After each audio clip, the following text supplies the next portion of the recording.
أعوذ بالله من الشيطان الرجيم.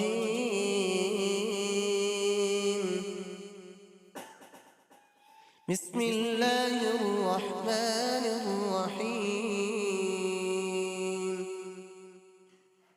وإذ استسقى موسى لقومه فقلنا اضرب بعصاك الحجر فانفجرت منه 12 عينا قد علم كل أناس مشربهم كلوا واشربوا من رزق الله ولا تعثوا في الأرض مفسدين.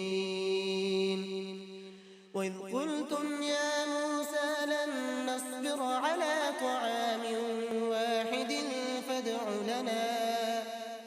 فادع لنا ربك يخرج لنا مما تنبت الأرض من بقلها وقثائها وفومها وعدسها وبصلها قال أتستبدلون الذي هو أدنى بالذي هو خير